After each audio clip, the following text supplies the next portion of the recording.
नमस्कार दोस्तों, मैं हूं राकेश कुमार और अभी हम आपको लिए चलते हैं कि ऐसे जगह पे जहां पर लोग का आने का तो इच्छा नहीं होता है, लेकिन अभी जो एज चल रहा है, अभी जो युग चल रहा है, इसमें लोगों की मजबूरी हो गई है।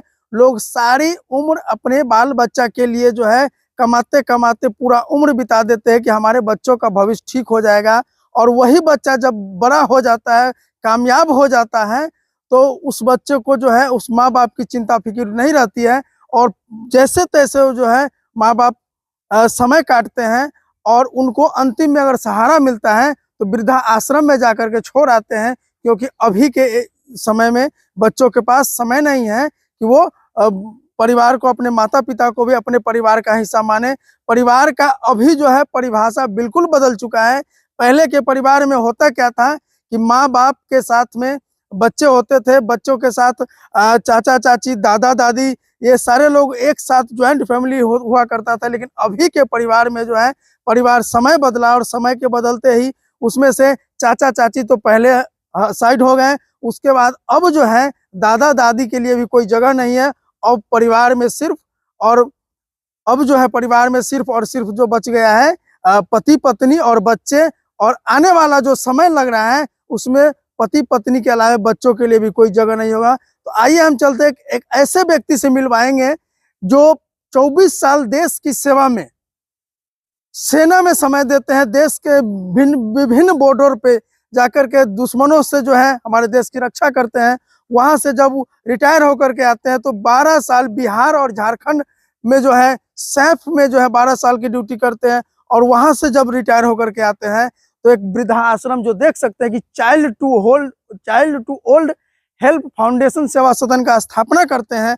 आइए हम वैसे लोगों से बात करेंगे कि आखिर जो है इतना बड़ा देश सेवा जो है, देश सेवा करते करते पूरा जीवन हम कह सकते हैं ये जो है देश सेवा में लगा दिए। और ये हम इसके अंदर प्रवेश कर रहे हैं और अभी हम आते आते पता किए तो हम इधर आएंगे। सबसे पहले ये जो पेड़ पौधे जो देख रहे हैं, फलदार वृक्ष देख रहे हैं, इधर और औषधीय पौधे हैं। और ये सारे जो पौधे, अशोक का पेड़, मतलब जो भी पौधा देख रहे हैं, हम आपको बतला दें कि यहाँ एक जो है पदाधिकारी थे DCLR ललित कुमार सिंह, उनके द्वारा ये मतलब लगवाया नहीं गया है, वो अपने हाथ से लगाए थे आकर के यहाँ। और इस संस्था का उद्घाटन में और इस संस्था को शुरू करवाने में उनका एक बहुत बड़ा रोल है जो आकर के यहाँ निभाए थे। और हम आपको अब लिए चलते हैं कि इसमें व्यवस्था क्या क्या दिए हुए हैं। अभी के समय में देशभक्ति का और समाज सेवा का इतना बड़ा जज्बा,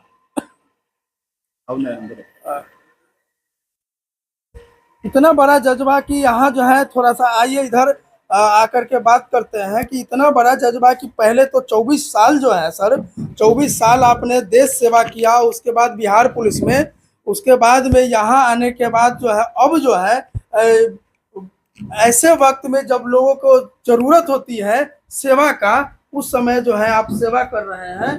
तो कैसा, मतलब ये आखिर ये विचार जो है कब से आपके मन में चल रहा था? ये शुरू करने से पहले भी आपने कई तरह का कार्यक्रम चलवा रहे थे, जैसे कि गरीबों को भोजन देना। देखिए, हम ऑल इंडिया लेवल पर हर जगह आर्मी में रहने में जाना पड़ा, तो सब जगह के कल्चर को देखा, वहाँ की सोसाइटी को समझा। हर जगह इस तरह की व्यवस्था है ना। खास करके सिख समुदाय में तो बहुत ही अच्छा व्यवस्था है। सिख में हाँ, गुरुद्वारा वगैरह जो खुले हुए हैं, बहुत अच्छा व्यवस्था है। और करोड़पति लोग भी आकर के सेवा करते हैं, है ना। दान तो जो है वो अलग की बात है, लेकिन सेवा भी खुद करते हैं। हमारे समाज में सेवा करने का भावना लोगों में नहीं है। भले ही आप चले जाते हैं तो दान ज़बरदस्ती कुछ हो जाए तो हो जाए, लेकिन सेवा की भावना तो अपने समाज में, बुरा नहीं मानिएगा मेरी बात से, जी जी, लगभग नहीं के बराबर है। तो ऐसे काम के लिए हमने एक कहा कि साहब जो है हम इस काम को शुरू करेंगे। तो कबीरदास ने कहा था, कबीरा खड़ा बाजार में, है ना, लिए लुकाठी हाथ, जो घर जाड़ो अपना चलो हमारे साथ।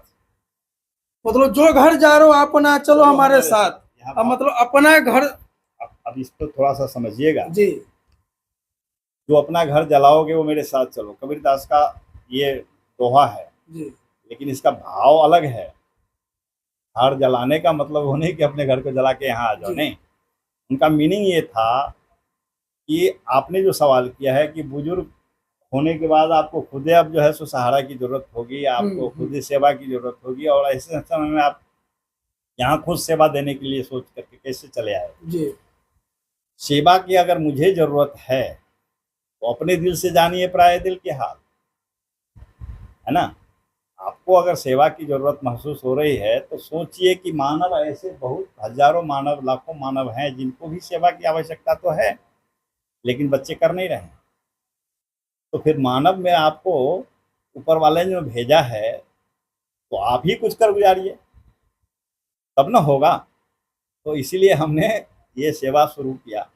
अच्छा, ये जो काम कर रहे हैं सर आप, ये सिर्फ और सिर्फ सेवा है या फिर कुछ लाभांश भी है? इसमें कोई लाभांश नहीं है, अभी तक तो कोई लाभांश नहीं है। आगे अगर राधा रानी का कुछ विचार होगा तो अलग बात है, लेकिन मेरे जीवन में तो लगता है जो कोई लाभांश तो नहीं होगा। मतलब आपका, हम ये जानना चाह रहे थे कि आप उम्मीद किए हैं कि इससे हम कुछ अर्न भी कर लें? बहुत अर्न कर रहे हैं हम, जो अर्न कर रहे हैं आप नहीं कर पाइएगा। अर्थ की बात हम कर रहे हैं। मैं अर्थ की बात को तो ध्यान ही नहीं दे रहा हूँ, और हम अर्थ अर्न करने की बात कर अर्थ रहे हैं। अर्न करना ही नहीं है, नहीं करना है। अर्थ अर्न करके क्या कीजिएगा, यही रह जाएगा वही जो आज ये बुजुर्ग लोगों का है, बेटा छीनेगा, पुतौह छीनेगा, पत्नी छीनेगी।